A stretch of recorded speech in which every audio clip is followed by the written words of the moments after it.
오늘 아침 뉴스의 맥을 짚어드리는 시간 뉴스연구소 경향신문 박순봉 기자와 함께합니다. 안녕하세요. 네, 안녕하세요. 굿모닝입니다. 네, 네, 반갑습니다. 네, 첫 번째 뉴스 갈게요.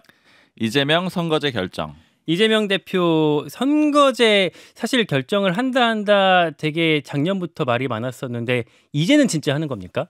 그렇죠. 빠르면은 오늘, 늦어도 설 전에는 할 걸로 보이고요. 네. 이 지난주 금요일에 최고위원회의에서 이재명 대표한테 전권을 넘겼거든요. 네. 이제 이재명 대표가 온전히 결정하는 그런 과정을 거치게 됩니다.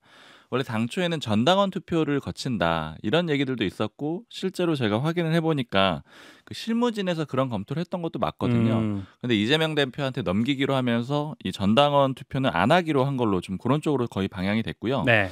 이게 좀 왜 안 하느냐 좀 내용들을 좀 따져보니까 여론의 반발이 좀 굉장히 컸어요. 그러니까 전당원 투표를 한다라는 게 결국 이재명 대표가 결정을 한다기보다는 당원들한테 좀 돌리는 거고 떠넘기기. 그런 비판들이 좀 있었던 거죠. 예. 그리고 실제로 공개적으로 지난주 금요일에 고민정 최고위원 같은 경우에는 얘기를 했습니다. 그 최고위원회의 모두 발언에서 뭐 위성정당 창당할 때 이건 지난번 총선 얘기하는 거고요. 네. 또 서울 부산 보궐선거 후보를 낼 때 이건 이제 오거돈 전 시장하고 박원순 전 시장 때문에 이제 공석이 됐을 때 다시 후보 추천할 때 얘기죠. 네. 당원 투표로 동의를 얻어서 실행을 했지만 그 이후에 큰 후폭풍에 시달렸다 이런 얘기들을 하면서 이제 직접 비판을 했거든요. 그래서 이제 결과적으로 이재명 대표가 직접 결정을 하고 또 책임지는 그런 방식으로 선회한 걸로 보이고요. 제가 아까 이르면 오늘이라고 했는데 네. 오늘 혹시 안 할 수도 있어요. 근데 그렇다고 하더라도 설 연휴 전에는 할 것이다 이런 얘기들을 하더라고요. 어제 한 그 통화를 한 10명 정도 넘게 그러니까 최고위원들하고 그다음에 당 핵심 관계자들 다 통화를 해봤는데 전반적으로 좀 그렇게 보고 있습니다. 그러니까 이르면 오늘, 늦어도 설 연휴. 이제 결국 이번 주 안에 발표가 될 거다 맞아요. 이렇게 이번 주 전망할 안에 수 설 전에 있겠네요. 한다라는 거고요. 예. 이게 이제 여러 가지들 좀 따져볼 수 있는데 일단은 절차를 한 가지 보면은 어제 이재명 대표가 그 문재인 전 대통령 만났거든요. 네, 평산에서. 맞습니다. 그 갔다가 그 다음에 광주로 갔어요. 오늘 광주에서 현장 최고위원회의 할 예정이거든요. 예. 근데 이제 저녁에 광주로 이동을 한 거죠. 이제 최고위원들 일부하고 또 만났거든요. 저녁 때. 물론 이제 제가 또 통화를 해보고 물어봤는데 뭐 별 얘기 없었다라는 식으로 얘기는 하고 있지만 선거제 얘기 안 나왔을 수가 없거든요. 네. 그러니까 결국 어제 선거제 얘기를 마무리를 하고 오늘 좀 발표하는 그런 그림으로 좀 가지 않겠느냐. 오늘 결정을 못 하더라도 이번 주 내에는 할 걸로 좀 그렇게 보이고요. 이제 결국에는 이제 이런 상황들 같은 경우에는 이제 이재명 대표로서는 계속 미룰 수가 없는 그런 과정들도 있어요. 더 미루게 되면 사실은 선거 사무를 절차를 진행하는 데 있어서도 사실은 문제가 생길 수밖에 없다고 하더라고요. 맞아요. 그렇긴 한데 사실 또 역대 사례로 보면은 더 근접해서 선거에 근접해서 했던 적도 있기 때문에 아예 안 된다고 볼 수는 없는데 그냥 당 정무적으로만 봐도 좀 어려운 점이 있는 게 뭐냐면은 이 선거제 결정을 계속 미루게 되면은 지금 공천하고 맞물리게 될 수가 있거든요. 이게 어떤 문제가 생기냐면은 선거제가 뒤로 밀리게 됐을 때 이 선거제에 대해서 반발하는 의원들이 굉장히 많잖아요. 한 절반 정도는 되거든요. 그럼 이제 병리평 때문에 반발한다. 병리평을 혹시라도 돌아가게 되면 그것 때문에 반발한다라고 하면서 이걸 명분으로 당을 좀 떠날 수 있는 그런 의원들도 있거든요. 지금 삼지대도 또 북적북적하고 있는 그런 상황이잖아요.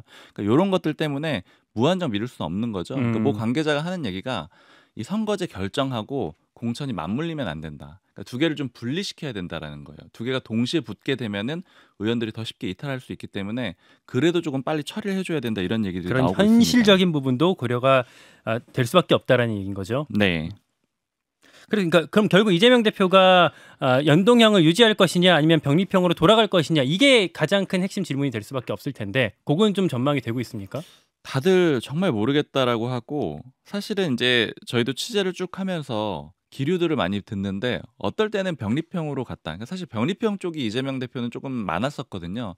근데 또 최근에는 준연동형으로 다시 돌아왔다. 뭐 이런 얘기도 들리고 그래서 왔다 갔다 하고 어제 뭐 최고위원이 이런 표현을 하더라고요. 대표님 마음은 진짜 알 수가 없는 게 갔다가 다시 저쪽으로 왔다가 이렇게 왔다 갔다 하고 계셔가지고 마지막 판단까지는 정말 모르겠다 이렇게 갈대예요. 얘기를 하고 있어요. 근데 이제 전반적으로 분위기는 좀 볼 수가 있어요. 좀 산술적으로 볼 수가 있는데 요소들이 있죠. 일단 그 최고위원회의라고 할 수 있는 지도부 있잖아요.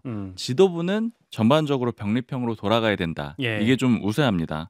제가 체크를 해보니까 고민정 최고위원이야 공개적으로 얘기를 한 적이 있고 홍익표 원내대표 쪽에도 물어보니까 반반 정도라고 해요. 근데 이제 다른 최고위원들은 홍익표 원내대표는 그래도 준연동형 쪽 아닌가. 그러니까 적어도 병리평은 아니라는 거고요. 근데 이 2명 빼고 최고위원회의가 총 9명이거든요. 대표를 빼면 8명이고요. 네. 그 전반적으로는 다 지금 병립형으로 회귀해야 된다. 약간 이런 쪽의 그런 입장이 목소리가 있습니다. 우세하다. 네.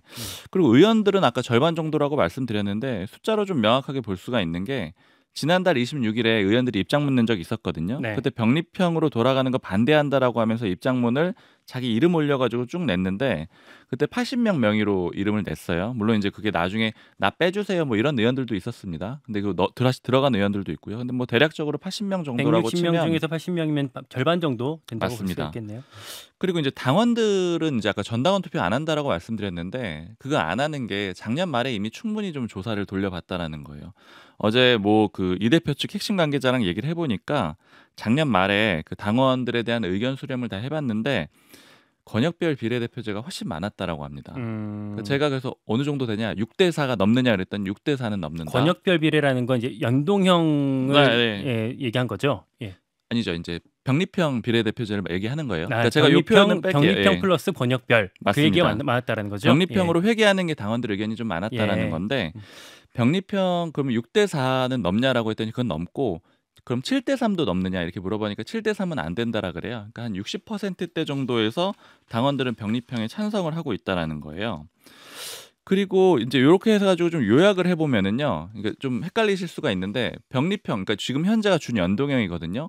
병립형으로 돌아가자라는 게 좀 우세한 거는 당 지도부하고 당원들. 여기는 병립형으로 돌아가자라는 게 좀 우세하고, 그다음에 의원들은 반반 정도. 즉 이렇게 보면은 산술적으로 보면 전반적으로는 좀 병립형 쪽이 우세하다. 근데 이러나 저러나 사실은 이재명 대표가 뭘 선택하냐 결국 이제 이게 중요할 텐데, 그러니까 한간에는 이렇게까지 오래 끄는 걸 보면 결국에는 병립형으로 회귀하기 위한 뭐 빌드업 포석을 깐 거 아니냐 이런 그 관측도 당내에 있더라고요. 맞아요. 사실은 전당원 투표를 꺼내 들었을 때도 이게 병립형으로 가기 위한 준비 단계라고 많이들 봤습니다. 왜냐하면 병립형으로 돌아가는 건 결국 이재명 대표로서는 대선 공약을 깨는 거거든요. 근데 그 공약을 깨고 돌아갈 때 부담을 좀 분산시켜야 되는 거죠. 그래서 이제 전당원 투표라는 카드를 꺼내 들었다라고 해석이 됐는데 이제 말씀하신 대로 전반적으로 제가 이렇게 분위기를 짚어도 병립형이 조금 더 우세하긴 해요. 근데 다만 어찌됐던 간에 이재명 대표가 딱 결단을 하는 그런 문제거든요. 그러다 보니까 단정적으로 얘기는 하기 어렵고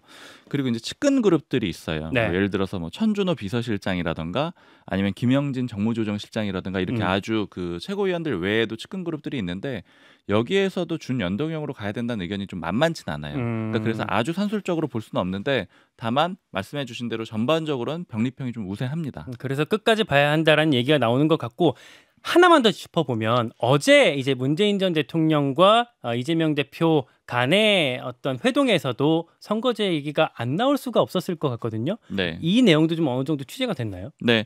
일단은 문재인 전 대통령이 공식적으로 한 얘기가 있어요. 그러니까 예. 풀기자가 들어가서 들어보는 그 내용이잖아요. 그래서 뭐라고 했느냐면 민주당의 힘뿐만 아니라 민주당과 우호적인 제3의 세력들까지 힘을 모아서 상생의 정치로 나아가자 이런 식으로 얘기를 했거든요. 요게 그러니까 준연동형의 힘을 싣는 거 아니냐 이런 해석이 어제 많던데. 맞아요. 준연동형 비례대표제에 힘을 실어준 발언으로 해석이 되고 제가 당 지도부 뭐 인사랑 이 발언 어떻게 생각하느냐 이렇게 물어보니까 딱 그렇게 얘기를 하더라고요. 특히 이제 이 제3의 세력들까지도 힘을 모으자 이런 표현들은 지금 그 용해인 기본소득당 대표가 이제 그 선거연합 정당을 만들었거든요. 네. 그러니까 그런 정당들을 좀 의미하는 걸로 그렇게 좀 해석이 됩니다.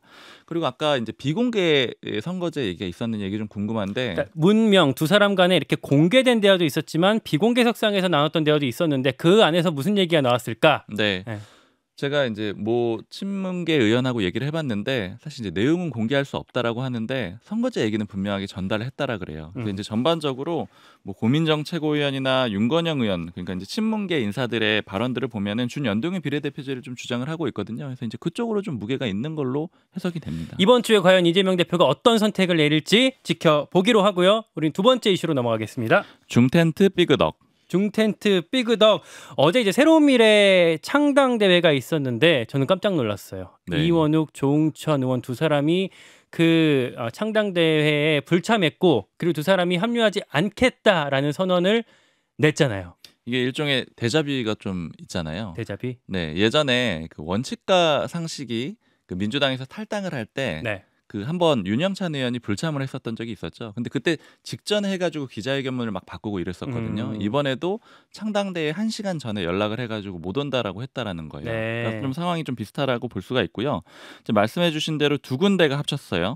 미래대연합이 원칙과 상식이 주도하는 곳이고 새로운 미래가 이낙연 전 대표, 이낙연 신당이라고 볼 수가 있는데 이 두 군데가 같이 합쳐가지고 공동 창당을 했고요. 네. 일단 당 이름은 새로운 미래를 쓰기로 했습니다. 이게 좀 헷갈리실 텐데 이낙연 신당 이름을 그대로 그러니까 원래 뭐 거예요. 가칭 개혁미래당이라고 하기로 했다라고 했었는데 그 이름 안 쓰고 네. 원래 이낙연 신당에서 쓰던 새로운 미래를 그대로 유지해 가겠다. 맞아요. 요건 예전에 이준석 대표하고 그 양양자 의원이 합당을 할 때랑 비슷하죠. 그때 이준석 대표의 개혁신당, 양양자 의원의 한국의 희망이 합쳤는데 이름은 개혁신당을 썼거든요. 네. 그래서 이제 이준석 신당 이렇게 불리는 거고 이번에도 이낙연 신당 이름으로 좀 했다라는 걸 볼 수가 있고요. 저는 궁금한 게 두 사람은 결국 왜 합류하지 않았다라고 하는 겁니까? 공식적으로 내놓은 입장은 뭐 당원 당규, 네 그리고 뭐 정강 정책 이게 이제 당의 뭐 헌법 같은 것들이거든요. 네. 이런 것들이 다 새로운 미래 그대로 따왔으니까 이거는 흡수 통일이다 이렇게 비판을 하면서 참여를 안 하게 된 거예요. 근데 제가 좀 취재를 해보니까 당명도 굉장히 중요했다 그래요. 당명. 네, 지금 예. 방금 당명을 좀 설명을 드렸던 게 네. 이낙연 그 신당의 당명을 그대로 따왔다라고 말씀을 드렸잖아요. 그러니까 이런 과정에 대한 불만들이 꽤 있었대요. 그러니까 당초에는 원칙과 상식을 써야 된다. 뭐 이런 주장도 좀 했었고, 뭐 개혁미래당 이런 것들도 주장을 했는데 이런 것들이 다 받아들여지지 않았고 결과적으로는 새로운 미래가 됐거든요. 근데 이 근간에는 기본적으로는 이낙연 전 대표, 지금 이제 공동대표거든요. 새로운 미래의 공동대표 역할론에 대한 좀 차이가 있어요. 그러니까 지금 새로운 미래하고 미래대 연합인데 원칙과 상식, 그러니까 여기가 미래대 연합이거든요. 네. 이 미래대 연합에서는 일부는 이낙연 대표가 너무 전면에 나서면 안 된다라고 봐요. 이게 왜냐하면 이준석 신당, 이낙연 신당 이렇게 되면 합당하기도 좀 어려워지고 빅텐트를 만들려면 한 번에 해야 된다. 이렇게 둘이 나눠져 버리면 나중에 빅텐트 만들기가 더 어렵다 이런 거죠. 맞아요. 그런 측면이 있고 또 한 가지는 뭐냐면 이낙연 신당이 되게 되면은 이게 반명 프레임에 좀 갇힐 수가 있다라는 거예요. 그러니까 왜냐하면 예전에 대선 경선 때 이재명 대표하고 이낙연 대표가 맞붙었었잖아요. 네. 그러니까 다시 그런 그림으로 돌아가게 된다라는 게 부담인 거예요. 사실은 이쪽에 야권에서의 빅텐트를 치는 지금 이제 중텐트 과정이지만 빅텐트를 치려고 하는 세력들의 목적은 반윤석열 프레임을 가져와야 되거든요. 근데 이게 좀 부담되니까 차라리 이낙연 전 대표가 좀 뒤로 빠지고 바로 뭐 이준석 대표랑 합당을 하던가 이런 그림으로 가고 싶은데 그게 좀 안 되다 보니까 이런 갈등도 좀 나온 겁니다. 알겠습니다. 사실 저는 의아한 게 이 과정에서 뭔가 좀 양자 간의 대화를 해서 풀어갈 수도 있지 않았을까 하는 생각도 드는데 이 부분은 우리 2부에 오늘 한칼 토론이 있으니까 한칼 토론 그리고 우리 댓글쇼에서도 같이 짚어보도록 하겠습니다. 국민의힘 소식도 같이 짚어봐야죠. 네, 김경률 불출마. 김경률 불출마. 사실 저는 어제 가장 이제 주목됐던 뉴스가 이거였는데 소개해 주시죠. 네, 김경률 비대위원이 서울 마포을 포함해가지고 올해 총선에 출마하지 않겠다 이런 입장을 어제 페이스북에 올렸습니다. 네. 한동훈 비상대책위원장이 이렇게 손을 들어줬었잖아요. 그때 그 김경률 비대위원이 했던 발언도 기억이 나는데 뭐 찻잔이 식기 전에 돌아오겠다 뭐 이런 표현도 썼거든요. 이게 삼국지를 인용을 한 건데 가서 승리하고 오겠다 뭐 이런 의미인데 결과적으로는 바로 포기하게 되는 그런 상황이 됐고요. 한동훈 위원장이 이렇게 좀 추천을 해준 지 18일 만입니다. 김경률 비대위원 그럼 왜 그만뒀느냐. 일단 언론 인터뷰한 내용을 보면은 사천 논란이 부담된 건 사실이다. 그리고 당과는 상의하지 않았다. 이렇게 얘기들을 하고 있거든요. 네. 이게 이제 사천 논란이라는 거는 그 대통령실에서 일종의 좀 압박을 했잖아요. 그러니까 한동훈 위원장이 이렇게 손을 들어준 거는 사천이고 이런 것들은 문제가 있다 이렇게 비판을 했는데 그런 점을 의식해서 그만뒀다라는 게 본인의 설명이고요. 결과적으로 그러면 이 김경률 비대위원의 불출마가 한동훈 위원장이 밀리는 국면인 거냐 아닌 거냐 요 해석을 좀 봐야 될 것 같은데 제가 당 지도부 쪽에 물어봤을 때는 이제 계속해서 나오는 반응들은 이건 한동훈 위원장하고는 상관이 없다. 김경률 비대위원의 본인의 결정이다. 이렇게 좀 얘기들이 나오고 있는데 다만 이제 당에서 다르게 보는 사람들은 이게 어떤 이유에서였건 간에 한동훈 위원장이 물러난 그림으로 보이지 않겠느냐. 네, 그러니까 왜냐하면 그렇죠. 두 가지 기준이 있잖아요. 김건희여서 사과 문제하고 그다음에 김경률 비대위원의 거취 문제. 이 두 가지 기준이 있는데 김경률 비대위원의 거취는 다시 두 가지가 있거든요. 총선에 출마할 거냐 비대위원직 내려놓을 거냐 두 가지인데 그 두 가지 중에 하나는 내놓은 거예요. 그러니까 0.5 정도는 포기한 그런 그림이 됐거든요. 그러다 보니까 이거는 한동훈 위원장이 결국 물러나게 된 게 아니냐 이런 해석들도 당내에서 나오고 있어요. 중요한 부분은 사실 앞으로 한동훈 위원장이 윤석열 대통령으로 뭐 이제 상징되는 그런 공천에 어떻게 대응할 것이냐 이걸 봐야 될 것 같은데 지켜보도록 하죠. 네, 뉴스연구소 박순봉 기자 여기까지 정리하겠습니다. 고생하셨습니다. 감사합니다. 김현정의 뉴스쇼는 시청자 여러분의 참여를 기다립니다. 구독과 좋아요, 댓글 잊지 않으셨죠? 알림 설정을 해두시면 평일 아침 7시 20분 실시간 라이브도 참여하실 수 있습니다.